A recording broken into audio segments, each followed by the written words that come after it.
സുഹൃത്തുക്കളെ, ഗാസയെ പറ്റിയും മുനമ്പത്തെ പറ്റിയും PC ജോർജിൻ്റെ പ്രസ്താവന പറ്റിയുമാണ് സംസാരിക്കുന്നത്. കുട്ടികളുടെയും സ്ത്രീകളുടെയും ചിന്നിച്ചിതറിയ ശരീരഭാഗങ്ങളാണ് ആ മേലെ പറക്കുന്നത് എന്നാണ് കാണിക്കുന്നത്. കുട്ടികൾ അല്ലെങ്കിൽ സ്ത്രീകൾ ഒരിക്കലും ഇസ്രായേലിൽ കടന്നു കയറിയിട്ട് കൊന്നിട്ടില്ല. അവരെ കൊല്ലേണ്ട കാര്യമില്ല. ഇതൊരു നാട് തന്നെ കത്തുന്ന ഒരവസ്ഥയാണ് കാണുന്നത്.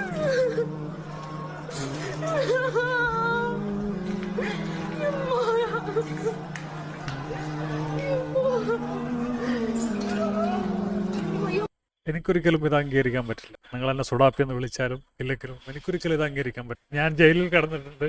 ഞാൻ ജയിലിലായതിനു ശേഷം 4 മാസം കഴിഞ്ഞിട്ടാണ് ആദ്യ കോടതി വരുന്നത്. പിന്നെ രണ്ടാമത്തെ കോടതി വരുന്നത് ഒരു 8 മാസം കഴിഞ്ഞിട്ടാണ്. ആ സമയത്തൊക്കെ മാപ്പ് ചോദിച്ചാലോ എന്ന് എനിക്ക് മനസ്സിൽ തോന്നിയിരുന്നു. പക്ഷെ അപ്പോഴൊക്കെ സഫിയയുടെയും ഹൈബറിലെയും ഒക്കെ സ്ത്രീകളുടെ കരച്ചിലുകൾ എൻ്റെ ചെവിയിൽ മുഴങ്ങുമായിരുന്നു. ഓക്കെ, അവർ അഹ്സാബ് യുദ്ധത്തിൽ ശത്രുക്കളെ സഹായിച്ചിട്ടുണ്ടാകും ആ ഗോത്രക്കാർ. അതിന് സ്ത്രീകളും കുട്ടികളും എന്ത് പിഴച്ചു? ബനു നദീറിലെ സ്ത്രീകൾ, ബനു ഖുറൈസയിലെ സ്ത്രീകൾ, കുട്ടികൾ എന്ത് പിഴച്ചു എന്നാണ് ഞാൻ ഇപ്പോഴും മുസ്ലിങ്ങളോട് ചോദിക്കാറുള്ളത്. എനിക്ക് ഇതൊരിക്കലും ഈ കുറ്റകൃത്യം എനിക്ക് അംഗീകരിക്കാൻ പറ്റില്ല. ഞാൻ സുഡാപ്പിയാണെങ്കിൽ ഞാൻ സുഡാപ്പിയാണ്, അതിൽ യാതൊരു സംശയമില്ല. ഈ തമ്മാടിത്തരമാണ്. ഇതിന് ഞാൻ ഒരിക്കലും അനുകൂലിച്ചിട്ടില്ല, ഒരിക്കലും അനുകൂലിക്കുകയുമില്ല. Can you give us any update on the Palestinian relocation plan? Are we talking to any countries? We're going to try and solve the Gaza problem. It's been a problem for many years, for many decades. It's been a big problem. I've met with, as you know, a lot of the hostages. It's a terrible situation. We have hostages being released, quite a few, actually. You're still committed to the relocation? Hopefully, I'd like to get as many hostages as we can. And then Gaza is a very important thing. It's been under siege for many years, and it's a shame. A lot of people die in Gaza. Gaza's been a place we have a lot of people die. A lot of bad things happen in Gaza. We'll see what we can do about it. For dinner tonight, can you tell us about The kind of thing. ഇത് April 3-ാം തീയതി Trump പറഞ്ഞ video ആണിത്.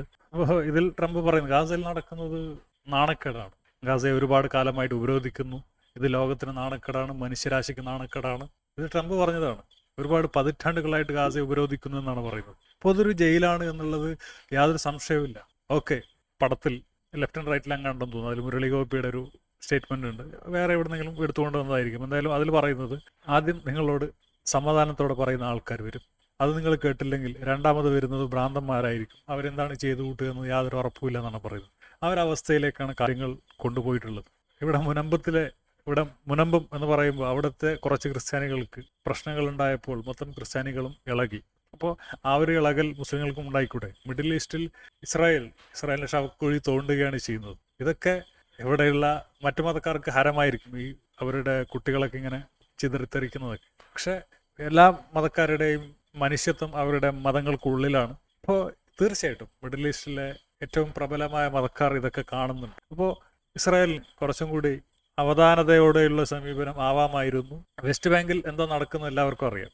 അവിടെ സമാധാനപരമായിട്ട് നിൽക്കുന്ന ആൾക്കാരുടെ അടുത്ത് പോയിട്ട് land grab ചെയ്യുകയാണ്. യുക്രൈനിൽ ലാൻഡ് ഗ്രാബ് ചെയ്യുന്നു എന്ന് പറയുന്ന അതേ ആളുകൾ ഇസ്രായേലിൻ്റെ ഈ വൃത്തികേട് അംഗീകരിക്കുകയും അതിനു വേണ്ടിയിട്ട് ബാറ്റ് ചെയ്യുകയും ചെയ്യുന്നത് കാണുമ്പോൾ എനിക്ക് വളരെ വിഷമം തോന്നിയിട്ടുണ്ട്. അതും ഞാനുമായിട്ട് വേദി പങ്കിട്ടവർ, ഞാനുമായിട്ട് സഹകരിച്ചവർ, ഞാനുമായിട്ട് ഭക്ഷണം കഴിച്ചവർ ഒക്കെ ഇങ്ങനെ ചെയ്യുന്നത് കാണുമ്പോൾ എനിക്ക് വളരെ വിഷമം തോന്നിയിട്ടുണ്ട്.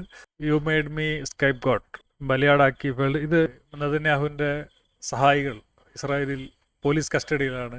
ഖത്തറിനെ സഹായിച്ചെന്നതാണ് നെതന്യാഹുവിൻ്റെ സഹായികൾ ചെയ്ത തെറ്റ് എന്നാണ് അവിടെ ആരോപിക്കപ്പെടുന്നത്. ഖത്തർ ശത്രുക്കളല്ല എന്ന് പറഞ്ഞിട്ട് നെതന്യാഹുവിൻ്റെ ഇതിനെ കൗണ്ടർ ചെയ്തിട്ട് ഒരു സ്റ്റേറ്റ്മെൻ്റ് ഉണ്ടായിരുന്നു. അത് ഇതിൽ കാണാനില്ല. അത് ഇന്നലെ എങ്ങാണ്ട് കാണിച്ചിരുന്നു. മാത്രമല്ല, ഈ നെതന്യാഹുവിൻ്റെ അടുപ്പക്കാരെ അറസ്റ്റ് ചെയ്തപ്പോൾ അവരെ ഹോസ്റ്റേജ് എന്നാണ് പറഞ്ഞത്. അതായത് ബന്ദികൾ, അതായത് ഹമാസ് തട്ടിക്കൊണ്ടുപോയ ഹോസ്റ്റേജുകൾ എന്ന് പറഞ്ഞാൽ ഇസ്രായേലിൽ വൈകാരികപരമായൊരു വിഷയമാണ്. അതേ വൈകാരികപരമായ ആ വാക്ക് നെതന്യാഹുവിൻ്റെ കൂട്ടാളികളെ ഖത്തറിനെ സഹായിച്ചെന്ന് പറഞ്ഞൊരു പോലീസ് പിടിച്ചുകൊണ്ടുപോയപ്പോൾ നെതന്യാഹു ആരോപിച്ചു. ആ അനുയായികളെ നെതന്യാഹു പറയുന്ന അവർ ബന്ദികളാണ് എന്നാണ്. അപ്പോൾ ഇങ്ങനെയുള്ള വലിയ വിവാദങ്ങൾ ഇസ്രായേലിൽ നടക്കുന്നുണ്ട്. പിന്നെ നെതന്യാഹു ഒരുപാട് അഴിമതി ആരോപണങ്ങൾ നേരിടുന്നുണ്ട്. മാത്രമല്ല, ഇസ്രായേൽ ഭരിക്കുന്നത് അവിടുത്തെ ഏറ്റവും ഹാർഡ് ലൈനർ ആയ ആളുകളാണ്. അതായത് മതക്കാരാണ് അവിടെ ഭരിച്ചുകൊണ്ടിരിക്കുന്നത്. അതിനപ്പുറം ഇപ്പോൾ ഒരു മാസം അങ്ങാണ്ടായിട്ട് ഗാസ ഉപരോധത്തിലാണ്. അവിടെ ആൾക്കാർക്ക് ഭക്ഷണം കിട്ടുന്നില്ല. അതായത് 22 ലക്ഷം ആൾക്കാരെ ബുദ്ധിമുട്ടുകയാണ്. കുറച്ച് തീവ്രവാദികളായ ആളുകൾ എന്തെങ്കിലും തെറ്റ് ചെയ്തിട്ടുണ്ടെങ്കിൽ അത് മൊത്തം സമൂഹത്തെ അതിൻ്റെ പേരിൽ മൊത്തം സമൂഹത്തെ ദ്രോഹിക്കുന്നത് വളരെ തെറ്റായ ഒരു കാര്യമാണ്. അത് ഒരിക്കലും നമുക്ക് അംഗീകരിക്കാൻ പറ്റില്ല. പിന്നെ അടുത്ത മുനമ്പത്ത് ഇപ്പോൾ ഒരുപാട് വാദങ്ങൾ. മുനമ്പം വഖഫ് ഭൂമിയല്ല, അത് സർക്കാർ ഭൂമിയാണ്. ഓക്കെ, മുനമ്പം വഖഫ് ഭൂമിയാണെങ്കിലും സർക്കാർ ഭൂമിയാണെങ്കിലും മുനമ്പത്തുള്ള ആളുകൾ, അവിടെയുള്ള പ്രശ്നം നേരിടുന്ന ആളുകൾ ഒരിക്കലും സർക്കാരിൻ്റെ കയ്യിൽ നിന്നോ വഖഫിൻ്റെ കയ്യിൽ നിന്നോ അല്ല അത് സ്ഥലം വാങ്ങിയിട്ടുള്ളത്. അത് ഫാറൂഖ് കോളേജിൻ്റെ കയ്യിൽ നിന്നുമാണ്. ഫാറൂഖ് കോളേജിനാണെങ്കിൽ മുനമ്പത്ത് വസ്തുവൊന്നുമില്ല. അപ്പോൾ ഫാറൂഖ് കോളേജ് അവരെ പറ്റിച്ചു. അപ്പോൾ ഫാറൂഖ് കോളേജിനെതിരെ നടപടി എടുക്കുക. അല്ലാതെ ഇവിടെ വർഗീയ കലാപം ഉണ്ടാക്കിയിട്ടോ ആൾക്കാരെ തമ്മിൽ ചേരിതിരിച്ച് വർഗീകരിച്ചിട്ടോ ഒരു കാര്യമില്ല. അത് സമൂഹത്തിൽ എല്ലാവർക്കും ദോഷമേ ചെയ്യൂ.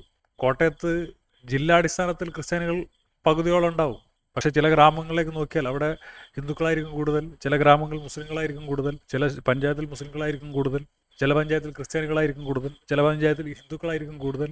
അപ്പോൾ ഈ 140 കോടി ജനങ്ങളുള്ള ഒരു രാജ്യത്ത് ഈ വർഗീകരണവും വർഗീയതയും എല്ലാവർക്കും പ്രശ്നമാണ്. ഇപ്പോൾ എൻ്റെ ഗ്രാമത്തിൽ മുസ്ലിങ്ങൾ ഭൂരിപക്ഷമാണ്, എൻ്റെ പഞ്ചായത്തിൽ മുസ്ലിങ്ങൾ ഭൂരിപക്ഷമാണ്, എൻ്റെ അസംബ്ലി മണ്ഡലത്തിൽ മുസ്ലിങ്ങൾ ഭൂരിപക്ഷമാണ്. അപ്പോൾ ഇവിടെയൊക്കെ ജീവിക്കുന്ന ന്യൂനപക്ഷങ്ങളായ ഒരുപാട് ആളുകളുണ്ട്. അപ്പോൾ ഇത് മുസ്ലിങ്ങളെ മാത്രം ബാധിക്കും അല്ലെങ്കിൽ ക്രിസ്ത്യാനികളെ മാത്രം ബാധിക്കുമെന്ന് നിങ്ങൾ വിചാരിക്കരുത്. ഇത് എല്ലാവരെയും ബാധിക്കും ഇങ്ങനെ വർഗീകരിച്ചു കഴിഞ്ഞാൽ. അത് എല്ലാവരും മനസ്സിലാക്കേണ്ടതുണ്ട്.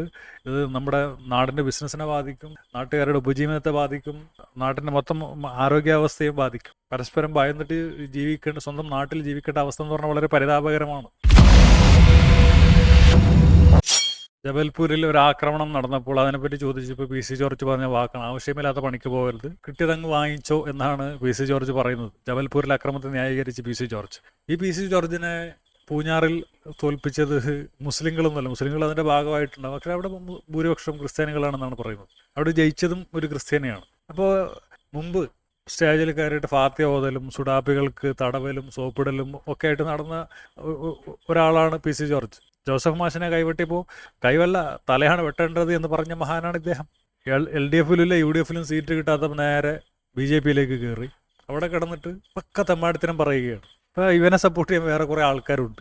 അതാണ് ഏറ്റവും വലിയ രസം. തീ കത്തുമ്പോൾ അത് എല്ലാവരെയും ബാധിക്കുമെന്ന് എല്ലാവരും ശ്രദ്ധിക്കുക. ചില ആൾക്കാരൊക്കെ പറയുന്നത് പോലെ വിദേശത്തിരുന്നിട്ടൊക്കെ ഈ നാട്ടിൻ്റെ പൗരത്വം ഒക്കെ ഉപേക്ഷിച്ച് പോയി വിദേശത്ത് കണ്ട സായിപ്പിൻ്റെയും മറ്റുള്ളവരുടെയൊക്കെ അടുത്തുനിന്ന് പൗരത്വം വാങ്ങി അവിടെ എത്തിയിട്ട് കേരളത്തെ നന്നാക്കാൻ നടക്കുന്ന കുറേ അലവലാദികളുണ്ട്. ഇവനൊക്കെ നമ്മുടെ നാടിനോട് എന്ത് ആത്മാർത്ഥതയാണുള്ളത്. ഇവൻ നമ്മളെ നാടിന് പാസ്പോർട്ടും പൗരത്വമൊക്കെ ഉപേക്ഷിച്ച് അവനവൻ്റെ കാര്യം നോക്കി പോയി. എന്നുവെച്ചാൽ നാട്ടുകാർ തമ്മിൽ തല്ലിച്ച് ഒരു ആനന്ദം കണ്ടെത്തുന്ന ഒരുപാട് അലവലാദികളുണ്ട്. അപ്പം ഞാൻ കേരളത്തിൽ ജീവിക്കുന്നവനാണ്, എനിക്ക് മുസ്ലിം രാജ്യത്തൊന്നും പോകാൻ പറ്റില്ല. അങ്ങനെ മുസ്ലിം രാജ്യത്തൊക്കെ പോയി കഴിഞ്ഞാൽ എനിക്ക് എൻ്റെ വായ മൂടിയിട്ട് ജോലി എടുക്കേണ്ടി വരും. അതൊന്നും എന്നെ കൊണ്ട് സാധിക്കില്ല. അപ്പോൾ എനിക്ക് അഭിപ്രായം ഇങ്ങനെ തുറന്ന് പറയണം. അപ്പം എനിക്ക് ആകെ ഉള്ള ഭൂമി എന്ന് പറയുന്നത് കേരളമാണ്, അതിനെ നിങ്ങൾ തകർക്കരുത് എന്നുള്ളൊരു അപേക്ഷ മാത്രമേ എനിക്ക് നിങ്ങളോടുള്ളൂ. അപ്പോൾ ഇവനെയൊക്കെ കൂടെ കൂട്ടി നാട് കുട്ടിച്ചോറാക്കരുത് എന്ന് പറഞ്ഞുകൊണ്ട് നിർത്തുകയാണ്. അപ്പോൾ ശരി.